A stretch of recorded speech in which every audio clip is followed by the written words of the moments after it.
आज हम पढ़ेंगे ई कॉमर्स के ब्लॉक वन का मॉड्यूल वन का सेकेंड यूनिट, जिसका नेम है एलिमेंट्स ऑफ ई कॉमर्स।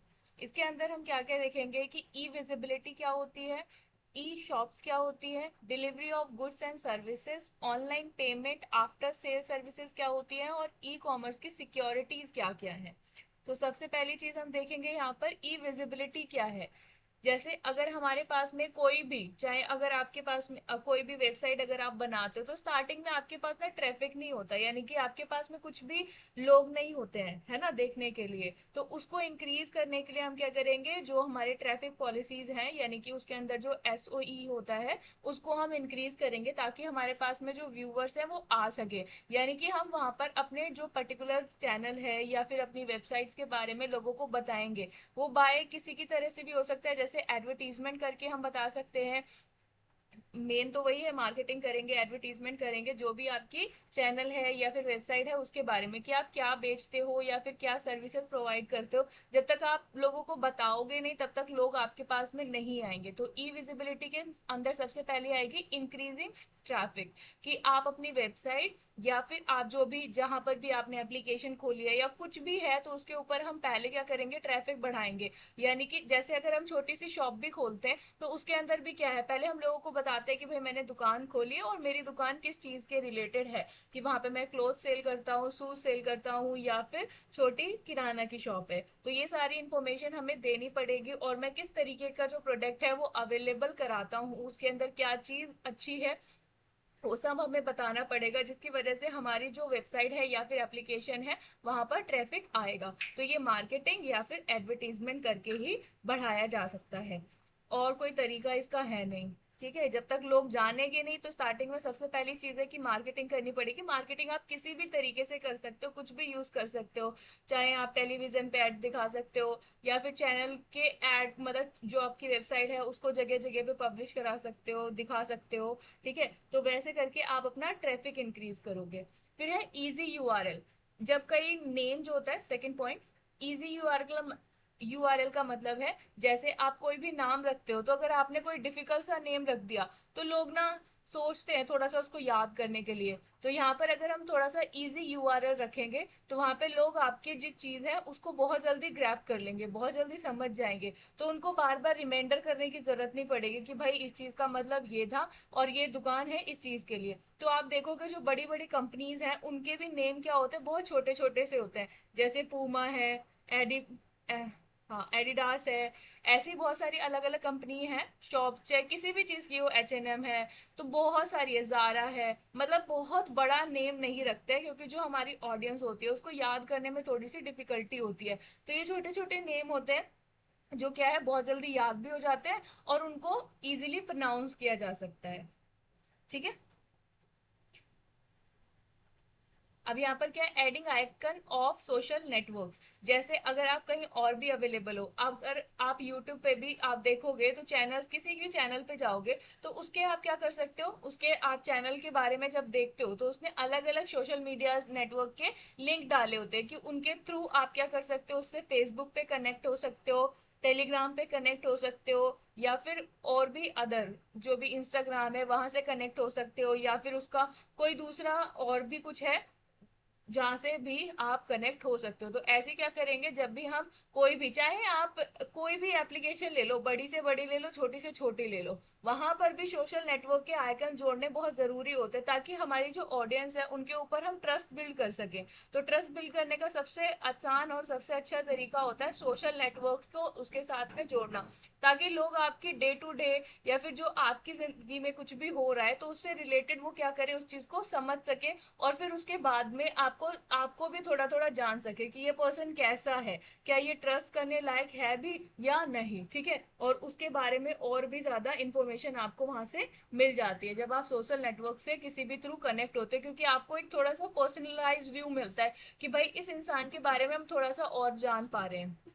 ठीक है, उसके बाद है एडवर्टाइजिंग। एडवर्टाइजिंग करके, ठीक है, ये तो हमें पता ही है, एडवर्टाइजिंग बहुत अलग अलग तरीके से की जा सकती है।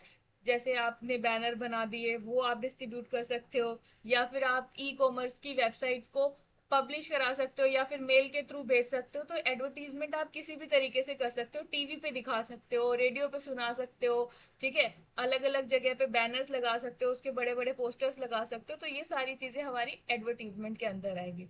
फिर है सोशल इम्पावर ऑप्टिमाइजेशन, यानी कि जैसे किसी लोग के ऊपर कोई इंसान, जैसे हम लोग किसी के ऊपर विश्वास करते हैं, जैसे हमारे बड़े बड़े आइडल्स होते हैं, तो उनको यूज करके हम क्या कर सकते हैं, मतलब उनका एक तरीके से उनके ऊपर कोई चीज, या फिर हम क्या कर सकते हैं अपने प्रोडक्ट के बारे में, जिसको यूज करने के लिए दिया था वो उसके बारे में बता सकता है। तो ऐसा हम यहाँ पर कर सकते हैं। जैसे बड़े बड़े इन्फ्लुएंसर्स होते हैं या फिर बड़े बड़े हमारे जो आइडल्स हैं, वो क्या करते हैं उस प्रोडक्ट के बारे में बताते हैं, तो लोग थोड़ा सा और भी जान जाते हैं और उसको खरीदने के लिए जाते हैं।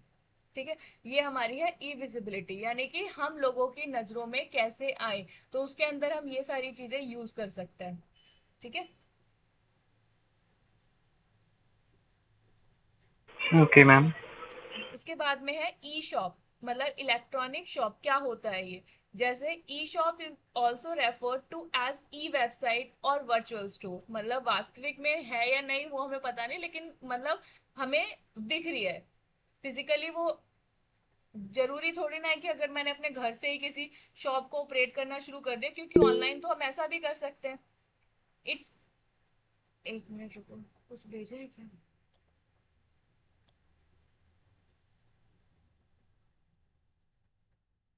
क्या कुछ प्रॉब्लम? नहीं मैम। ठीक है, अब इसके बाद है ई शॉप। ई शॉप के अंदर क्या होता है, e shop also refers to as a e website और virtual store. It's allow the customer to purchase goods from various sellers using internet.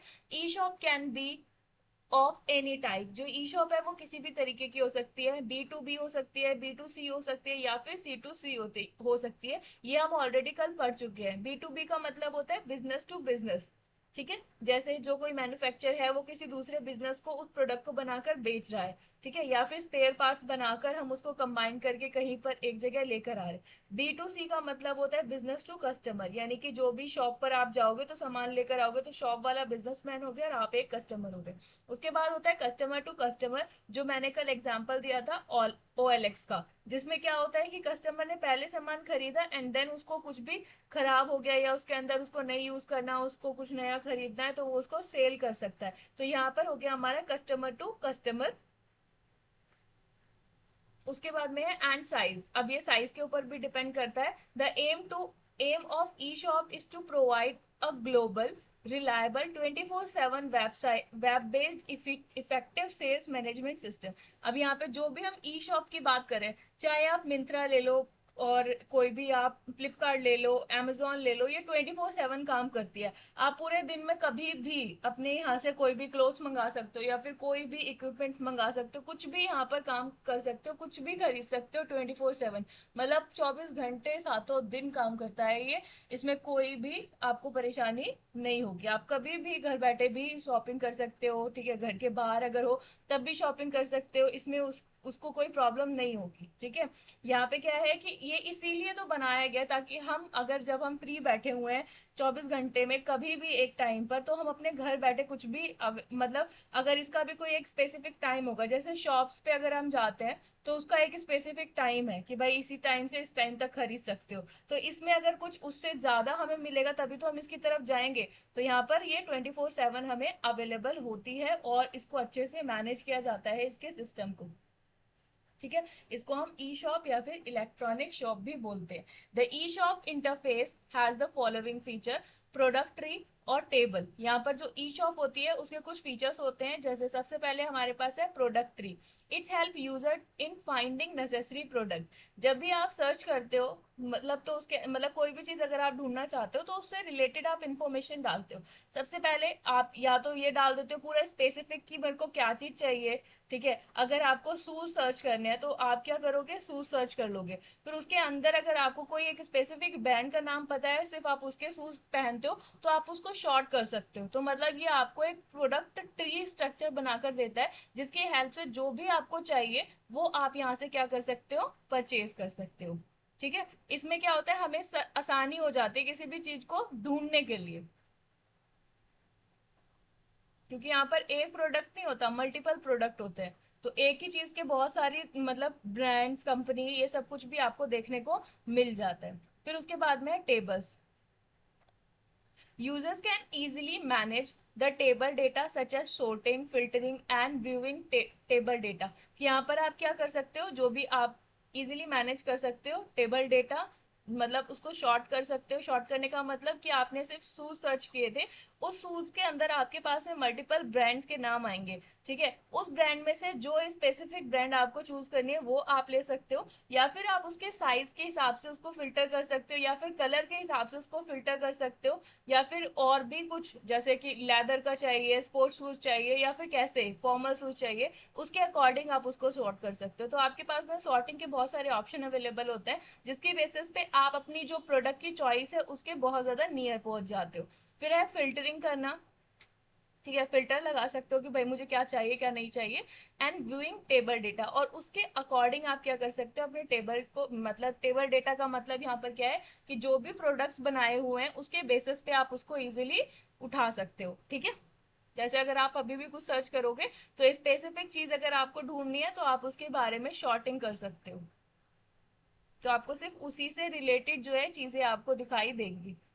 और उसके अलावा भी अगर आप उसको डिटेल में सर्च करना चाहते हो तो वो भी कर सकते हो। उसके बाद में फीचर्स ऑफ ई कॉमर्स, की ई कॉमर्स के फीचर्स क्या क्या होते हैं, क्या प्रोवाइड कराते हैं, ये हमें क्या विशेषताएं हैं इसकी। तो सबसे पहले इजी ऑफ नेविगेशन, कि मतलब नेविगेशन का मतलब इसके अंदर ना बहुत सारी चीजें आपको एक ही जगह पे मिल जाती है, आप इसको नेविगेट कर सकते हो आसानी से। इसमें नेविगेशन का मतलब ये है कि इसके लिए आपको एक इंडेक्स प्रोवाइड कर दिया जाता है, जिसकी हेल्प से अगर आप एक चीज पे क्लिक करोगे तो उसी का डेटा आपको दिखाई देगा, ठीक है।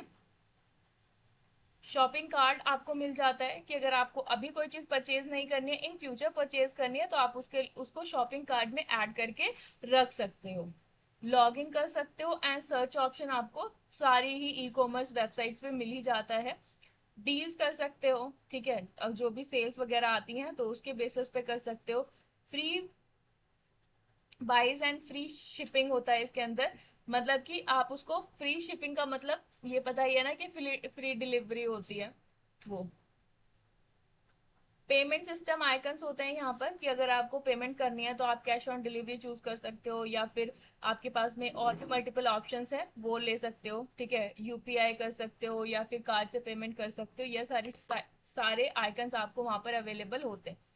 और लिंक कर सकते हो अपने सोशल मीडिया अकाउंट से, जैसे अगर आपको कोई चीज पसंद आई है तो उसके रिलेटेड आप क्या कर सकते हो, उसको कहीं और जाकर शेयर भी कर सकते हो, ताकि आपके फ्रेंड्स वगैरह उसकी लिंक के थ्रू उस पर्टिकुलर जगह पर जा सके, ठीक है। Phone number and online chats आपको मिल जाती है, अगर आप फोन नंबर मतलब इनके साथ शेयर कर सकते हो तो ये ऑप्शन तो होता ही है, ताकि इन फ्यूचर अगर आपके पास में वो पर्टिकुलर प्रोडक्ट की डिलीवरी लेकर आ रहे हैं तो वो मिल सके। तो phone number and online chat available होती है। ऑनलाइन चैट का मतलब क्या, जब हमारे पास में प्रोडक्ट नहीं आता है या फिर कोई भी क्वेरी अवेलेबल होती है तो हम उनको क्या कर सकते हैं, कॉल करके पूछ सकते हैं कि हमें ये दिक्कत आ रही है, और उनके फोन नंबर्स भी हमारे पास में अवेलेबल होते हैं, ठीक है। स्टोर फाइंडर, यहाँ पर आप अपनी जो नियर बाय स्टोर है कई बार उनको भी फाइंड कर सकते हो, ठीक है। जैसे अगर आपको लिनोवो का कोई चीज चाहिए, लिनोवो एक कंपनी है, एचपी एक कंपनी है, तो कंपनियों के ब्रांड्स अगर आपको चाहिए तो आप अपने नियर बाय शॉप फाइंड कर सकते हो कि ये मेरे नियर बाय है या नहीं है, ठीक है। ट्रस्ट मार्क होता है इनके ऊपर। जैसे अब amazon फ्लिपकार्ट इतनी बड़ी बड़ी कंपनियां बनी है तो ऐसे ही तो नहीं बनी है ना, कुछ रिलायबिलिटी है उनके अंदर तभी तो बनी है, क्योंकि सारी चीज ऑनलाइन हो रही है तो वो भी फ्रॉड कर सकते हैं, पर जरूरी नहीं है, पर उनके ऊपर ट्रस्ट मार्क्स होते हैं, क्योंकि इनके लिए हमने कल देखा भी था कि कुछ लॉज वगैरह भी बने हुए हैं। अब उसके बाद में है delivery of goods and services. Goods और सर्विसेज की डिलीवरी कैसे होती है, सबसे किस किस तरीके से हो सकती है। एक होती है होम डिलीवरी। होम डिलीवरी का मतलब हमें पता है कि हम अपने घर का एड्रेस देंगे और घर से हम उस प्रोडक्ट को फाइंड कर लेंगे, जैसे कभी भी आएगा तो हमें होम डिलीवरी मिल जाएगी। एक है content delivery as electronic delivery.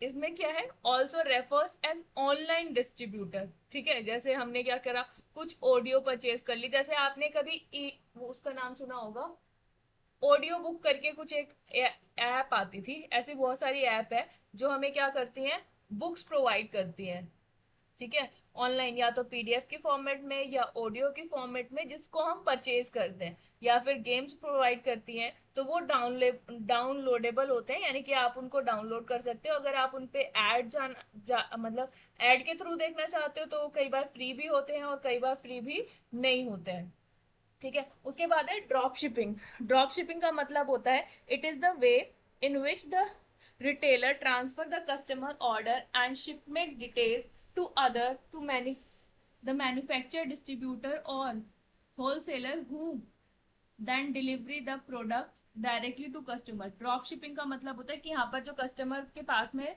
Delivery जा रही है वो डायरेक्टली जा रही है, मतलब बीच में कोई भी होलसेलर से सीधा डिस्ट्रीब्यूटर, यानी जो भी हमारे कस्टमर है उनको मिल जाएगी, बीच में बहुत सारे डिस्ट्रीब्यूटर नहीं होते हैं, ठीक है।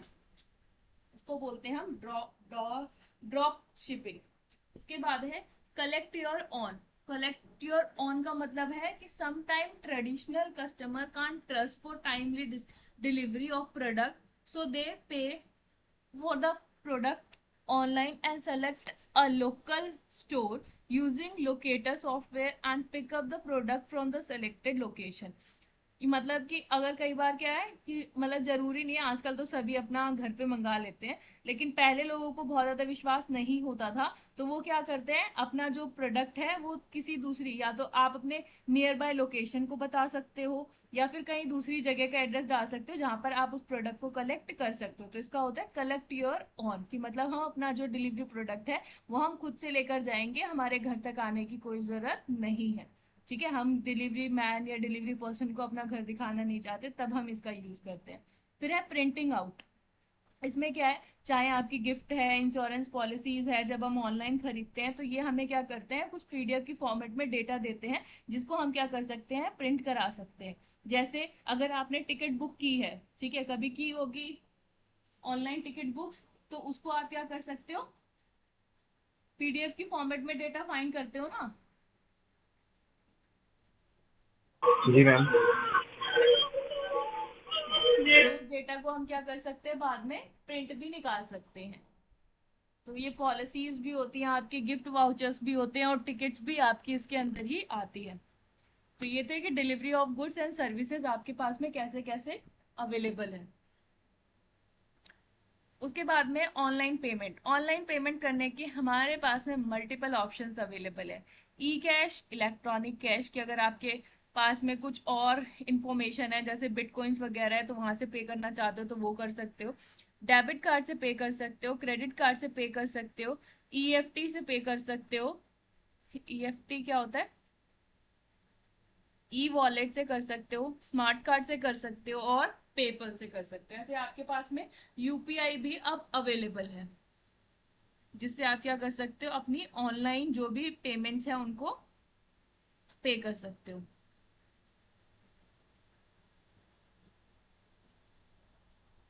मैं ईएफटी क्या था? बता रहे,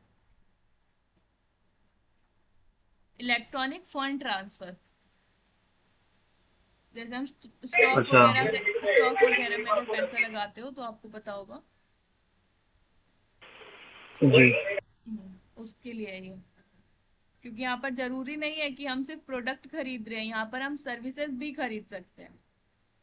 तो सर्विसेज में आपके स्टॉक वगैरह ये सब सर्विसेज में ही आएंगे, स्टॉक, इक्विटी, डिबेंचर, ये सब कुछ।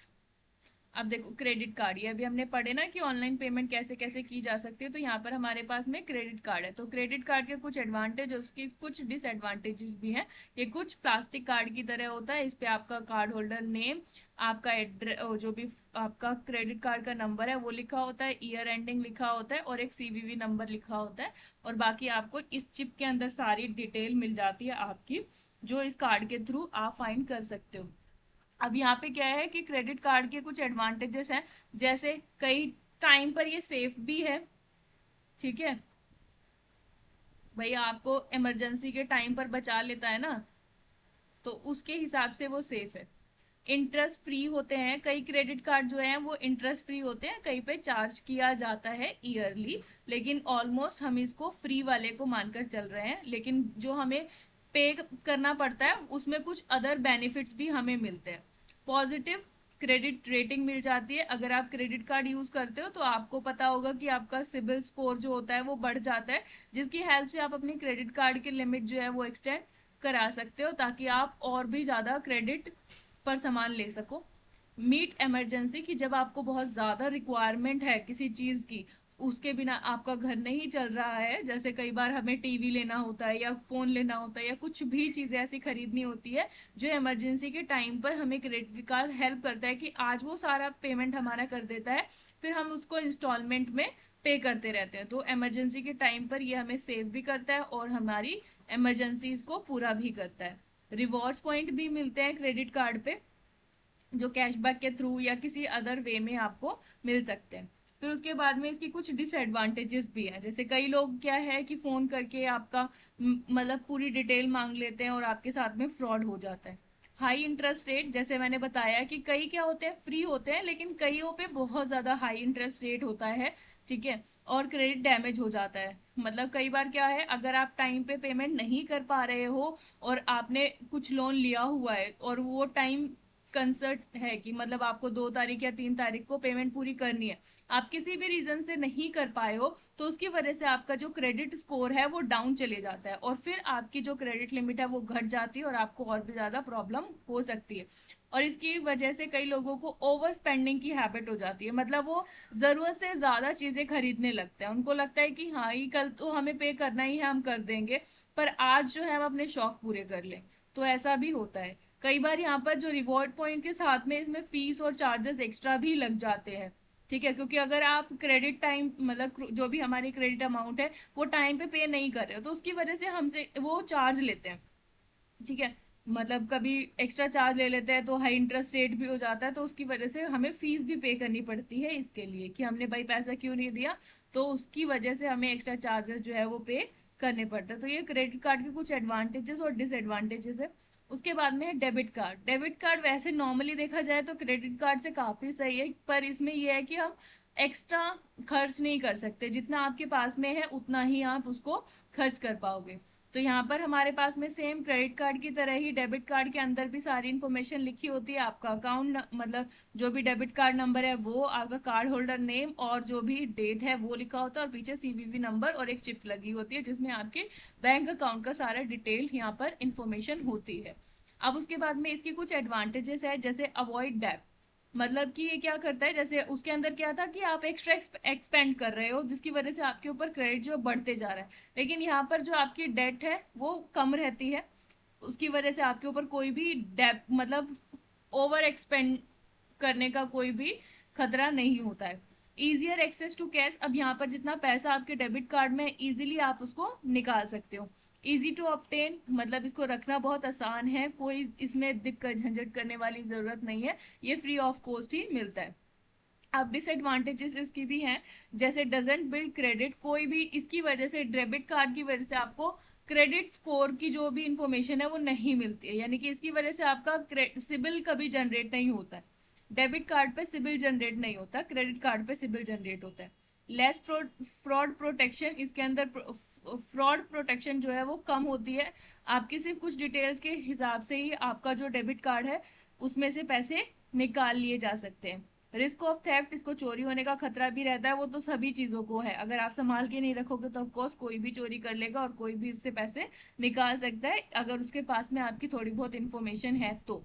Generally no rewards, debit card पे कोई भी रिवॉर्ड आपको नहीं देखने को मिलते, लेकिन क्रेडिट कार्ड पे मिलते हैं। जैसे कई अच्छी अच्छी कंपनीज के अगर हम बैंक्स के अगर क्रेडिट कार्ड लेते हैं तो क्रेडिट कार्ड में हमें कई बार जो एयरप्लेन पे बुफे वगैरह लगा होता है वो हमें फ्री ऑफ कॉस्ट खाने को मिल जाता है बिकॉज ऑफ रिवॉर्ड्स, पर यहाँ पर हमें इससे वंचित रहना पड़ता है, यानी कि हमें ये वाली अपॉर्चुनिटी नहीं मिलती है डेबिट कार्ड में।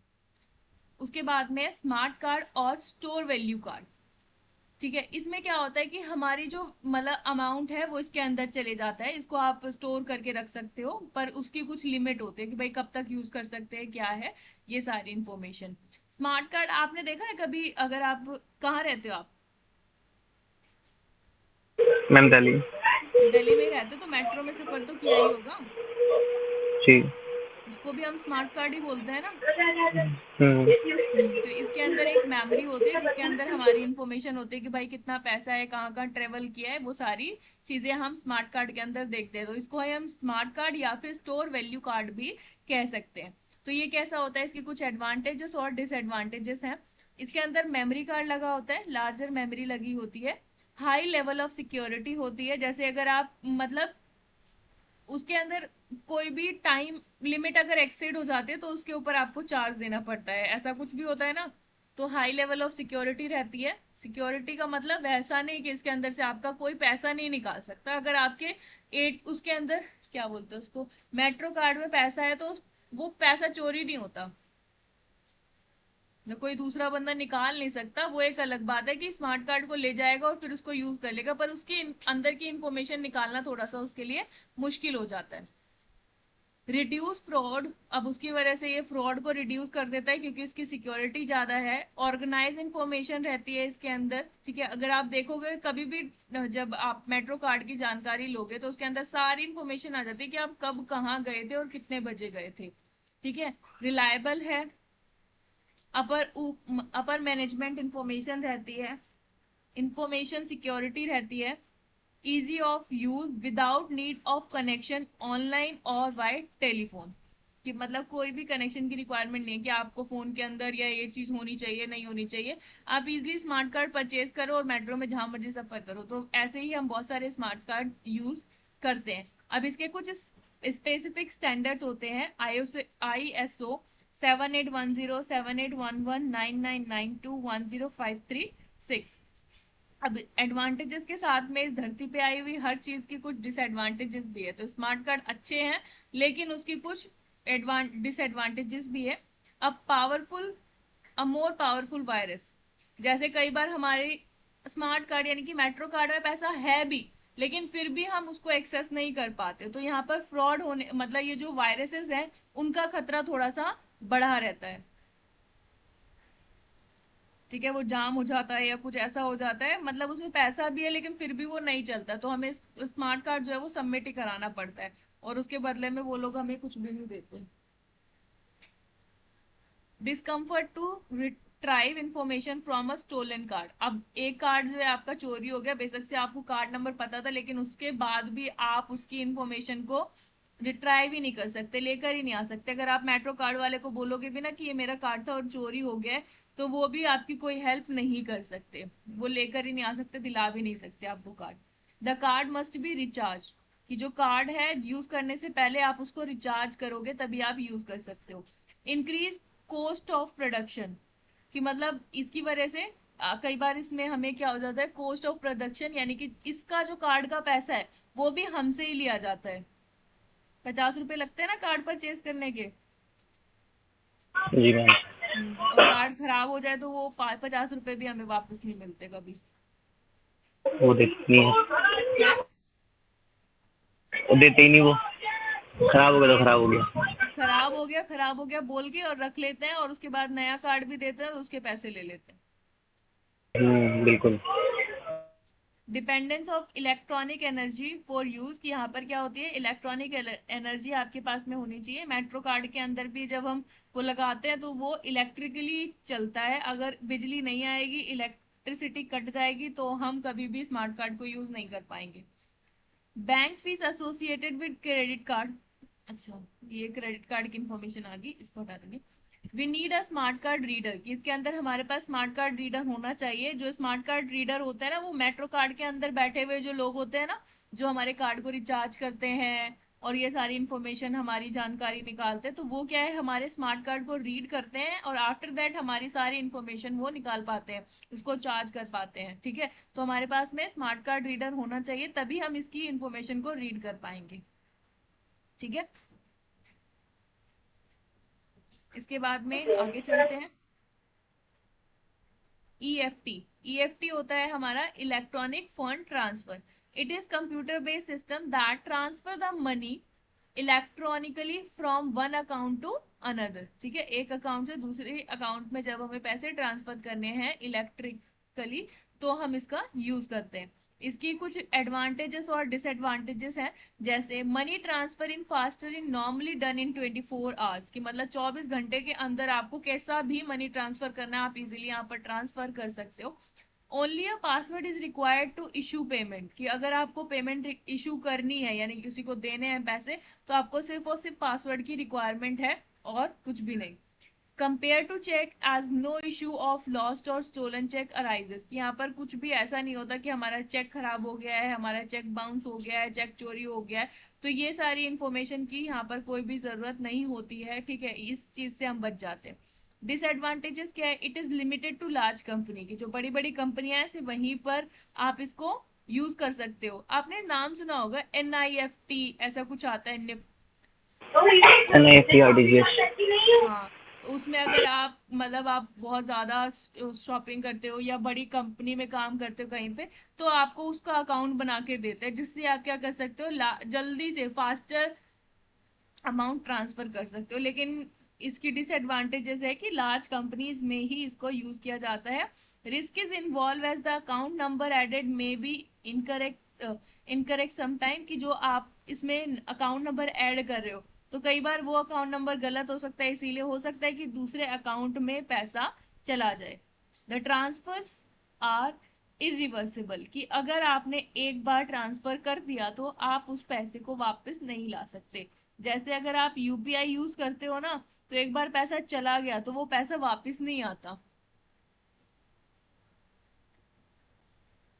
चला गया तो वापस थोड़ी ना ला सकते हो बिना कुछ कहे, मतलब अगर दूसरा पर्सन वापस करना ही नहीं चाहता तो फिर कैसे वापस लाओगे। बट ऐसे वो गलती से कौन सी, वो फिर वैलिडिटी भी होती है ना, वेरीफाई होता है पहले पूरा वो। हाँ, अगर आपने एक बार अपना पासवर्ड डाल दिया, पिन नंबर डाल दिया और उसके बाद में वो सक्सेसफुल हो गई, क्योंकि हो ही जाती है ऑलमोस्ट पासवर्ड डालने के बाद में, तो बीच में अगर स्टक हो गई वो एक अलग बात है। लेकिन तो वो यूजर नेम पहले वेरीफाई भी करता है, जो user account name, holder name है वो वेरीफाई भी करता है NEFT RTGS वगैरह अच्छा में। ठीक है, मैंने आपके फोन नंबर पे डाल दिए पैसे, ठीक है। As UPI। हाँ, UPI, मैं एक बात बता रही हूँ, और आप हाँ मतलब मुझे हाँ। आपके फ्रेंड के नंबर पे डालना था, पर आपका नंबर, आपका फ्रेंड का नंबर 1 2 करके सेव था, मुझे नहीं पता कि मुझे किस पे डालना था, तो मैंने 1 वाले हाँ मैम, नंबर पे डाल यूपीआई दिया। तो UPI पे वो यूपीआई में हो यूजर सकती नेम है। चेक करेगा। जी, यूपीआई में हो सकती है। हो सकता है ना, तो ये गलती तो हो ही सकती है, क्योंकि अकाउंट नंबर भी अगर आपने गलत डाल दिया तो वो अकाउंट नंबर 2 बार वेरीफाई करने के लिए बोलता है कि एक बार दोबारा से एंटर करो, तो दोबारा भी अगर मैंने गलत डाल दिया, एक डिजिट बार बार गलत हो गई, तो पैसा तो चले ही जाएगा ना। चांसेस है भी। हम्म। अब इसके बाद में पेपल, पेपल पे हमें पता ही है, हमने यूज भी किया, हम UPI बहुत यूज करते हैं। तो यहाँ पर क्या होता है कि आपके पास में एक एप्लीकेशन होनी चाहिए, उसमें अकाउंट बना होना चाहिए, और उसके बाद में आप पेपल का यूज कर सकते हो। इसकी कुछ एडवांटेज है, ट्रस्टेड नेम है, काफी बड़ा नेम है, ईज इन एग्जीक्यूशन की बहुत आसान है चलाने में, अगर आपने एक दो बार चला लिया तो आप इजीली यूज कर सकते हो। पेपल की जगह यहाँ पर और भी जितने भी आपके गूगल UPI अकाउंट है वो सब आप यहाँ पर लगा सकते हो, बता सकते हो। फ्री टू एग्जीक्यूट, कोई पैसा आपसे चार्ज नहीं किया जाता है। डिसएडवांटेजेस है इसकी, लॉक्ड अकाउंट हो जाते हैं कई बार। नो आउटसाइड आर्बिट्रेशन, यहाँ पर बाहर से आपको कोई भी मतलब कुछ सपोर्ट नहीं मिलता है। कई बार हमें बहुत ज्यादा चिंता हो जाती है कि हमारा पैसा अटक ना जाए, आ तो जाता है लेकिन हमें कोई सपोर्ट नहीं मिलता कि हम जाके किससे पूछें।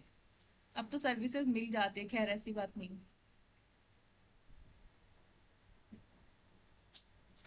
आफ्टर सेल सर्विसेज, अभी तक हमने जो पढ़ा वो सब था हमारा ई कॉमर्स पे हम किस तरीके से शॉपिंग करते हैं उससे रिलेटेड सारी इंफॉर्मेशन की, उसके फीचर्स क्या हैं, ई शॉप की डेफिनेशन क्या है, उसकी डिलीवरी और सर्विसेज कैसे की जाती है, ऑनलाइन पेमेंट्स कैसे होती है, ये सारी चीजें अभी हमने पढ़ी। अब इसके बाद में आफ्टर सेल सर्विस, जब हम एक बार सेल कर देते हैं तो उसके बाद में हमें क्या क्या सर्विसेज मिलती है।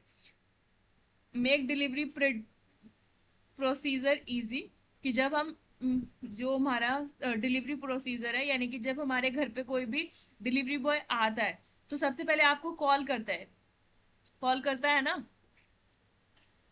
पूछता है कि आप अवेलेबल हो नहीं हो, कहाँ पर रहते हो, सारी इन्फॉर्मेशन। अगर आपका घर भी जानता है तब भी डिलीवरी बॉय एक बार आपको कॉल कर ही लेता है। ठीक है, तो यहाँ पर क्या होता है, जो हमारा सेल सर्विसेज है उसके आफ्टर सेल सर्विस की सेल के बाद में, यानी कि हमने उसको खरीद लिया उसके बाद में हमारी सर्विसेज हमें कैसे मिलेगी। तो सबसे पहले हमारी है डिलीवरी प्रोसीजर जो है वो हमारे लिए इजी बन जाता है, क्योंकि हमारे घर पे ही वो सामान आ रहा है और हमें फोन करके पूछ लिया जा रहा है कि आप हो या नहीं हो, ऐसी information. Send delivery notification, notification मिल ही जाती है कि भाई आपके घर पे आज प्रोडक्ट आएगा या नहीं आएगा। फिर लॉयलिटी काउंट होती है कि भाई अब जो डिलीवरी बॉय आ रहा है, तो अगर उसके फीडबैक अच्छे हैं तो भाई वो उसके ऊपर थोड़ा सा यकीन होता है। जैसे कि अगर कोई भी एक अच्छी ब्रांच है, जैसे चाहे आप amazon फ्लिपकार्ट या फिर मिंत्रा या फिर जो भी दूसरी छोटी भी ऐप है, तो वहां पर क्या है, थोड़ी सी लॉयल्टी रहती है, क्योंकि बहुत सारे लोग मंगाते हैं।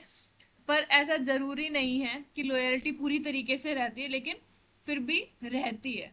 ठीक है भाई, आप ऑनलाइन सामान मंगा रहे हो, अगर खराब है तो आप उसको एक्सचेंज भी कर सकते हो। कई चीजें होती है जो नहीं कर सकते, लेकिन ऑलमोस्ट मैक्सिमम सारी चीजें ही हमारी वो जो है वो एक्सचेंज हो ही जाती। फीडबैक, आप यहाँ पर फीडबैक चेक कर सकते हो कि भाई जो हमारा डिलीवरी पर्सन है वो जो डिलीवरी लेकर आ रहा है उसका फीडबैक कैसा है, उसके बारे में इंफॉर्मेशन ले सकते हो। ठीक है, जिसके थ्रू आपको ये पता चल जाएगा कि ये पर्सन कैसा है और हमें इसको किस तरीके से ट्रीट करना है, कि हमें इसको अपने घर तक बुलाना भी है या नहीं बुलाना है, हम कहीं और से इससे डिलीवरी प्रोडक्ट जो है वो ले सकते हैं। तो ये सारी हमारी सर्विसेज है जो हमें सेल्स के बाद में प्रोवाइड होती हैं। अब ई कॉमर्स की सिक्योरिटी है कि भाई जितना लग रहा है आसान उतना है नहीं। जैसे सबसे पहले आपका आइडेंटिफिकेशन और ऑथेंटिकेशन होता है, यानी कि आपको लॉगिन आईडी मिलती है। ठीक है, जब आप कभी भी कोई भी अकाउंट क्रिएट करते हो, चाहे वो आपका ई कॉमर्स पे कोई भी वेबसाइट हो गई, कहीं भी कोई भी एप्लीकेशन हो गई, तो सबसे पहले आपको एक अकाउंट क्रिएट करने के लिए बोलते हैं, जो क्या होती है हमारी ऑथेंटिकेशन होती है। उसके अंदर हमें कुछ कॉन्फिडेंस मतलब कुछ क्रेडेंशियल्स देते हैं, जिसकी हेल्प से हम क्या कर सकते हैं, आगे इन फ्यूचर उसको एक्सेस कर सकते हैं। ठीक है, यानी कि यूजर नेम और पासवर्ड की हेल्प से। तो कॉन्फिडेंशियलिटी रहती है इसके अंदर, यानी कि कोई दूसरा पर्सन आपके अकाउंट से, जब तक आप नहीं चाहते तब तक वो पर्सन आपकी कोई भी इंफॉर्मेशन को चेक नहीं कर सकता है। इंटीग्रिटी रहती है, यानी कि एक साथ में मल्टीपल चीजें, जैसे अगर देखो मैंने खरीदी है कोई चीज तभी मेरा पैसा कटेगा, अगर मैंने नहीं खरीदी है तो मेरा पैसा नहीं कटेगा। तो इस तरीके से यहाँ पर इंटीग्रिटी को मैनेज किया जाता है। नॉन नॉन रेपुटेशन, एक मिनट, इसकी स्पेलिंग यही है।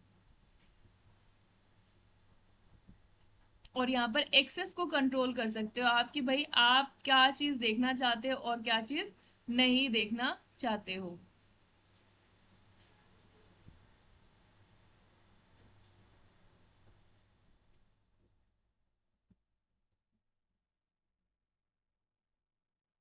इसमें जो ये रेपुडिएशन है, इसका मतलब होता है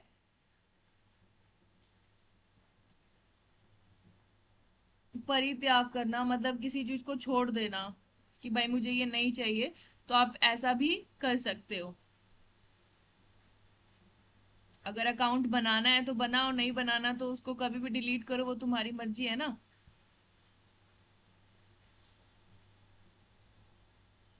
मैं भी समझा नहीं एक बार ये। ये समझ में आया, ई कॉमर्स सिक्योरिटी में आइडेंटिफिकेशन मैम ये समझ तो में आगे आया। ये नॉन रेपुडिएशन वाला।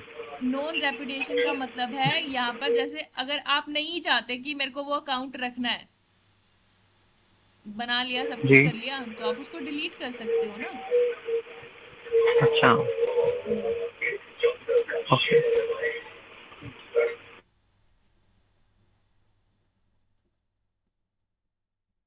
और अपनी एक्सेस को कंट्रोल कर सकते हो, भाई कौन देखेगा कौन नहीं देखेगा, तो समझ में आ गया। There are two level of security information over the internet. ठीक है, यहाँ पर हमारे पास दो लेवल ऑफ सिक्योरिटी मिलती है, इससे क्वेश्चन पक्का आता है। डिजिटल सर्टिफिकेट और दूसरा है हमारे पास में SSL। ये मतलब फिक्स्ड है, इसमें से एक क्वेश्चन आएगा ही कि two level of security information क्या होती है इंटरनेट की, वो बताओ। ठीक है, तो यहाँ पर हमारी दो लेवल ऑफ सिक्योरिटी है इंफॉर्मेशन की। सबसे पहले डिजिटल सर्टिफिकेट, जो क्या करता है, digital certificates are electronic files that are use to uniquely identify people and resources over the internet. कि जो डिजिटल सर्टिफिकेट है वो इलेक्ट्रॉनिक फाइल्स होती हैं जिसके अंदर सारे यूजर्स को अलग अलग तरीके से यूनिकली मतलब आइडेंटिफाई किया जाता है कि भाई ये कौन है, ये कौन है, पूरे इंटरनेट के अंदर। ठीक है, अब यहाँ पर जो हमारे पास चार सर्टिफिकेट्स आते हैं मेजर, सबसे पहले है सर्वर सर्टिफिकेट। सर्वर सर्टिफिकेट्स में क्या होता है, these type of certificates are use by web server. ठीक है, जो वेब सर्वर्स होते हैं उनके थ्रू इसको यूज किया जाता है to identify the company running the server and allow encrypted SSL session and SET secure electronic transaction processing। यहाँ पर क्या होता है, सर्विस सर्टिफिकेशन, सर्वर सर्टिफिकेशन के अंदर वेबसाइट्स के थ्रू यूज किया जाता है, वेब सर्वर्स के थ्रू, जिसमें हम क्या कर सकते हैं, जो भी कंपनी उस पर्टिकुलर सर्वर्स को अलाउ कर रही है, मतलब क्या कैसे उस पर काम करना है, कौन से इंक्रिप्शन लगाए हुए हैं, ठीक है, उन सारे सेशंस को SSL सेशन या फिर SET को प्रोसेस करती है। आए समझ? जैसे नहीं हमारे मैम पास में, ठीक है कोई बात नहीं, अगर हमारे पास में क्या है, हम यूज करें व्हाट्सएप, ठीक है, तो व्हाट्सएप पे क्या कर सकते हो आप, एंड टू एंड इंक्रिप्शन होता है। तो एक हमारी इंफॉर्मेशन आ गई ना कि हमारी कुछ यूज किया जा रहा है इंक्रिप्शन के लिए। ऐसी क्या है, हमारे जो डेटा होते हैं वो कोई भी अगर एप्लीकेशन अगर आपको सिक्योरिटी प्रोवाइड कर रही है ना, तो वहां पर आपका डायरेक्ट डेटा कभी भी नहीं जाता है। डेटा जो होता है वो हमारा कुछ ना कुछ उसके अंदर चेंज किए जाते हैं, जिसकी वजह से वो हम क्या कर सकते हैं, अपने दूसरी जगह पे बेच सकते हैं। तो हमारे सर्वर के पास में इतनी इंफॉर्मेशन होनी चाहिए ताकि वो उसको डिकोड कर सके। ठीक है, और कंपनी मतलब जो भी कंपनी उसको चला रही होगी तो उसका कुछ मतलब कुछ इंफॉर्मेशन रहेगी कि भाई वो किस बिहाफ पर काम करना चाहती है, क्या क्या चीजें आपको प्रोवाइड कर रही है। ठीक है, ये होते हैं हमारे सर्वर सर्टिफिकेट जो सर्वर के पास होते हैं। जैसे व्हाट्सएप का, तो व्हाट्सएप का जो सर्वर है उसके पास में इंफॉर्मेशन रहेगी, और हमारा अमेजोन है, अमेजोन के सर्वर के पास में इंफॉर्मेशन रहेगी कि वो आपको कोई भी चीज कैसी प्रोवाइड करना चाहता है, क्या दिखाना चाहता है। ठीक है, वो सारी information.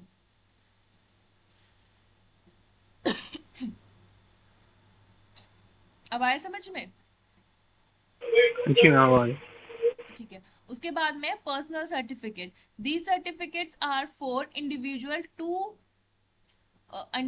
Who wants to send S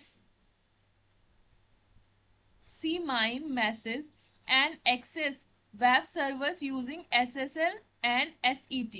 ये जो SSL और SET है उसके थ्रू हम क्या कर सकते हैं, जो सीमाइल मैसेज हैं उनको एक्सेस कर सकते हैं कि भाई वेब सर्वर्स का यूज करके हम इनको इंडिविजुअल जो मतलब आपस में कम्युनिकेट करना चाहते हैं उनकी इंफॉर्मेशन को हम यहाँ पर एक दूसरे के साथ में क्या कर सकते हैं, एक्सचेंज कर सकते हैं। जैसे आपकी कुछ पर्सनल इंफॉर्मेशन रहेगी, ठीक है, जो भी इंडिविजुअल जो भी एक पर्सन रहेगा, जैसे अगर मैंने अकाउंट बनाया तो मेरी कुछ इन्फॉर्मेशन रहेगी पर्सनल, जो भी मेरा आईडी है और मेरा पासवर्ड है, तो उसके बेसिस पे ही मैं क्या करूंगी, उस सर्वर के पास में रिक्वेस्ट भेजूंगी कि मेरे को ये चीज चाहिए, मेरे को ये चलाना है अकाउंट। ठीक है, जैसे अगर मेरे को अमेजोन चलाना है तो मैं अमेजोन सर्वर पे पहले रिक्वेस्ट भेजूंगी, फिर वो एक्सेप्ट करेगा कि हाँ भाई ये मुझे इसकी रिक्वेस्ट को एक्सेप्ट करना चाहिए, फिर वो ऑथेंटिकेशन मांगेगा कि भाई टाइप करो क्या क्या नेम है, यूजर आईडी है, फिर वो अपने सर्वर पे जाके चेक करेगा, एंड देन उसके बाद में वो मुझे बताएगा कि भाई आप करेक्ट हो या फिर नहीं हो। तो यहाँ पर पर्सनल सर्टिफिकेट्स मिलते हैं। ठीक है, वो में ऐसे प्रोवाइड नहीं की जाते, मतलब होता है ये। फिर पब्लिशर सर्टिफिकेट्स, ये क्या होते हैं, these are use by software authors to sign and identify their release codes so that user will known of tampering tampering if it happen. कि यहाँ जो पब्लिशर सर्टिफिकेट्स है वो क्या है, ये सॉफ्टवेयर ऑथर्स के थ्रू यूज किए जाते हैं to sign and identifying their release code so that users will know none of tampering if it is happen, कि अगर यहाँ पर कुछ हो रहा है या नहीं हो रहा है तो यूजर को इन्फॉर्मेशन मिले। जैसे नोटिफिकेशन के थ्रू हमें इन्फॉर्मेशन मिलती है ना कि आपने लॉग इन किया है या लॉग आउट किया है, या आपने ये चीज परचेज की है, आप इस चीज के बारे में देख रहे हो, तो ये सारी इन्फॉर्मेशन हमें पब्लिशर सर्टिफिकेट्स के थ्रू मिलती है।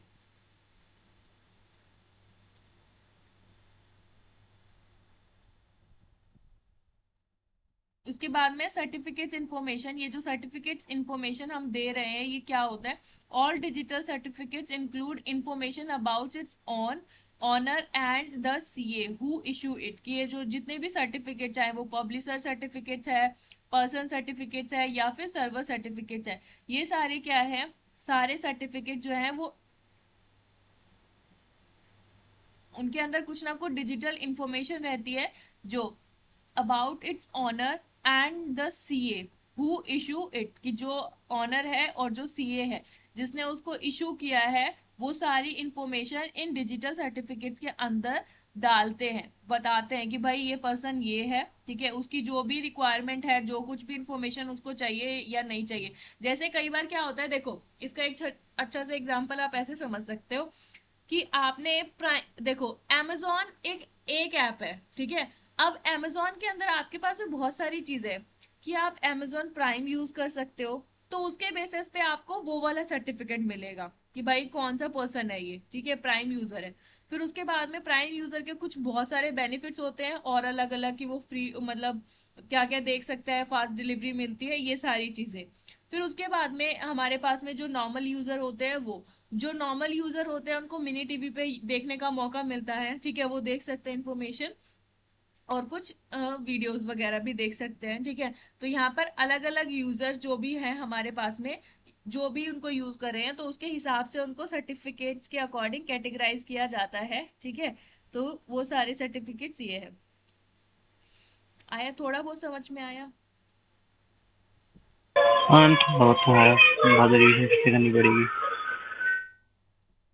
ठीक है, अब उसके बाद में एस एस एल सर्टिफिकेट्स है, फिर हमारा यूनिट थर्ड है, बस एक ही टॉपिक रह गया।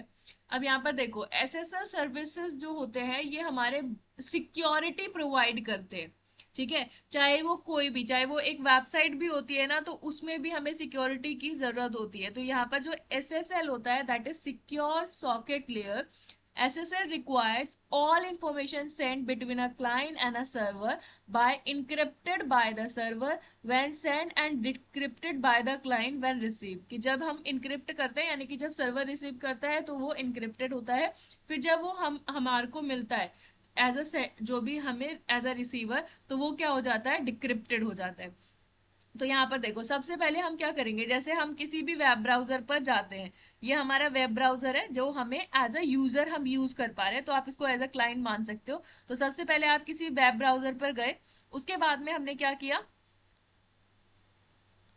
एज अ वेब ब्राउजर कोई भी क्लाइंट हो सकता है। अब उसके बाद में आपने रिक्वेस्ट की एक सर्वर को, ठीक है, कोई भी सर्वर हो सकता है, क्योंकि सर्वर जैसे अगर आप amazon की बात करो तो हम किसी भी amazon की वेबसाइट पे गए, उसके बाद में सबसे पहले हम क्या करेंगे, एक रिक्वेस्ट सेंड करेंगे, ठीक है, कि भाई हम इस वेबसाइट को चलाना चाहते हो, तो आप amazon सर्च करोगे तो amazon के सर्वर के पास हो जाएगा। फिर जो सर्वर है वो आपको SSL सर्टिफिकेट एंड सर्वर की जो पब्लिक की होती है वो इशू करता है, मतलब लॉग इन क्रेडेंशियल्स वगैरह, वो सारी चीजें आपसे पूछेगा, ठीक है, और आपको मतलब वहां पर एक सिक्योरिटी प्रोवाइड करेगा।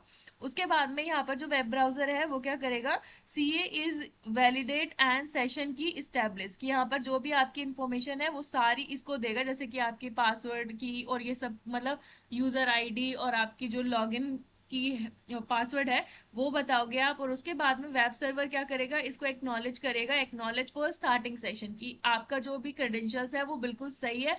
अब आप क्या कर सकते हो, अपना जो भी वेबसाइट है उसको ओपन करके अपनी इंफॉर्मेशन को सर्च कर सकते हो, तो ये हमें मतलब परमिशन मिल जाती है, एक्नॉलेजमेंट मिल जाता है, ठीक है। ऐसी तो होता है ना, सबसे पहले आप Amazon डालकर सर्च करोगे किसी भी वेब ब्राउजर पर, फिर वेब ब्राउजर की हेल्प से आप उसको देख पाओगे, फिर वो आपसे पूछेगा लॉगिन करने के लिए, मतलब वो वेबसाइट खुल जाएगी, फिर उसके अंदर आपको लॉगिन इन्फॉर्मेशन डालनी पड़ेगी, फिर जब आप लॉगिन इन्फॉर्मेशन डाल दोगे तो वो आपको एक्नॉलेजमेंट देगा कि आपका जो लॉगिन है वो सक्सेसफुली हो गया है। फिर उसके बाद में आप क्या कर सकते हो, आपस में एक दूसरे से कम्युनिकेट कर सकते हो, यानी कि अगर आपको शूज से रिलेटेड इन्फॉर्मेशन चाहिए तो आप शूज टाइप करो, सर्वर आपको शूज से रिलेटेड जो भी इंफॉर्मेशन है वो सब कुछ ला कर देगा, ठीक है।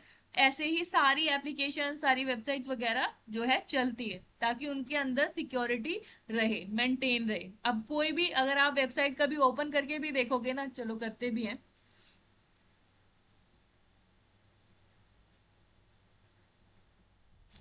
तो अभी देखो यहाँ पर हम कुछ डालते हैं, क्रिकेट डालते हैं,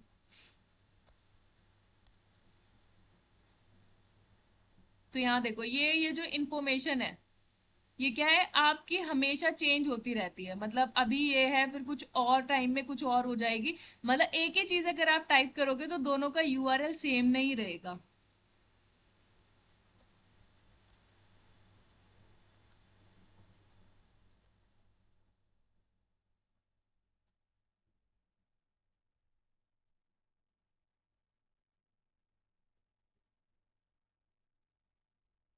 इसको देखो, ये है सर्च क्रिकेट, सेम आ रहा है क्या, कुछ चीजें हैं जो देखो चेंज हो रही है, अगर आप देख पा रहे हो तो यहाँ देखो साइड में, स्टार्टिंग में चाहे बेसिक सेम है लेकिन पीछे से ही यहाँ पर देखो इंक्रिप्शन होना शुरू हो गया है, यहाँ पर ये लिखा हुआ है जो कुछ भी है, जब मैं चेंज करूंगी तो आपको कुछ चीज चेंज होती हुई दिखेगी स्क्रीन पे, देखो हो रहा है ना। हाँ जी मैम। तो यहाँ पर देखो BGGAEEYOTIPCA लिखा हुआ है, और यहाँ पर लिखा है BGGAEEUYOTIPCA, और इसके अंदर लिखा है BGGAEEUYO,